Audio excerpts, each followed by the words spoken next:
बीच में लगभग 1 मीटर की दूरी छोड़ी जाती है ताकि तेज हवा चलने पर हवा का दबाव कम हो सके।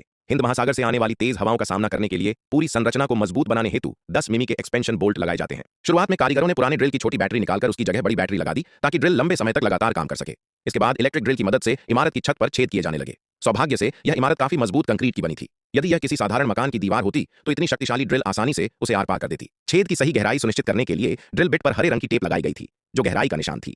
छेद तैयार होने के बाद एक्सपेंशन बोल्ट लगाए गए और ड्रिल से उन्हें पूरी मजबूती के साथ कस दिया गया। जहां पानी रिसने की संभावना थी वहां अतिरिक्त वाटरप्रूफ सीलिंग भी की गई। इसके बाद स्टील की फिक्सिंग प्लेटों को स्लॉट में लगाया गया और स्क्रू की मदद से मजबूती से कस दिया गया। प्लेटों के साथ स्प्रिंग और नए इनर हेक्स स्क्रू भी लगाए गए ताकि संरचना पर आने वाले दबाव को बेहतर तरीके से संभाला जा सके। स्क्रू भारत में बने थे लेकिन उनकी इंस्टॉलेशन निर्माता के मानकों के अनुसार ही की गई। अब स्टील की शीटें लगाने का काम शुरू हुआ। 3 कारीगर ऊपर इंस्टॉलेशन कर रहे थे जबकि नीचे 3 अन्य लोग लगातार सामान पहुंचाने में लगे थे। ऊंचाई पर सुरक्षित काम करने के लिए उन्होंने अस्थायी रूप से बांस के 2 डंडे बांध दिए जिससे उन्हें खड़े होकर काम करने में आसानी हुई। स्टील शीटों की मजबूती इतनी अच्छी थी कि उन पर आराम से चला जा सकता था। प्रत्येक शीट के दोनों सिरों को विशेष क्लिप से कसकर जोड़ा गया और पहले लगाए गए स्प्रिंग स्क्रू के तनाव को संतुलित रखने का काम कर रहे थे। इतने बड़े प्रोजेक्ट में सभी कारीगर पूरे दिन और देर रात तक लगातार काम करते रहे। मचान बनाने की तुलना में इन शीटों को लगाना कहीं अधिक तेज था। हर शीट को उसकी जगह पर रखकर केवल 4 स्क्रू से फिक्स कर दिया जाता था।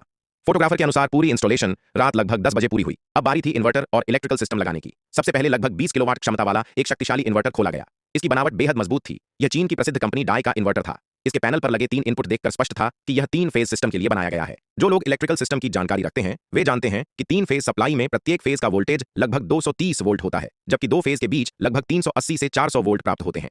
यही मानक भारत और यूरोप सहित कई देशों में उपयोग किया जाता है। इतनी अधिक क्षमता वाले इन्वर्टर में बड़ा हीट सिंक लगाया गया था।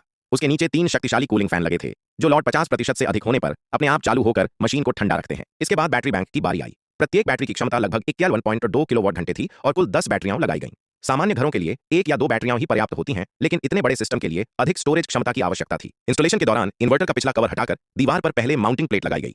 दीवार में छेद करके एक्सपेंशन बोल्ट लगाए गए और फिर मशीन को सावधानी से प्लेट पर टांग दिया गया। अतिरिक्त सुरक्षा के लिए छोटे स्क्रू भी लगाए गए ताकि मशीन अपनी जगह से हिले नहीं।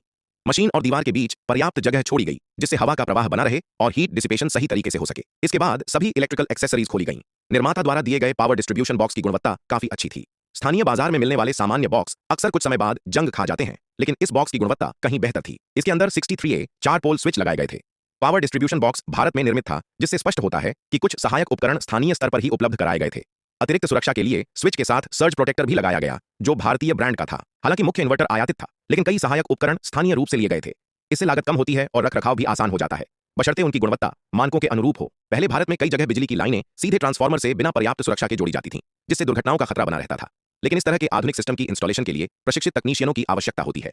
यह काम सामान्य व्यक्ति के बस की बात नहीं है। मूल वीडियो लगभग 2 घंटे लंबा था इसलिए यहाँ केवल मुख्य प्रक्रियाओं का सार प्रस्तुत किया गया है।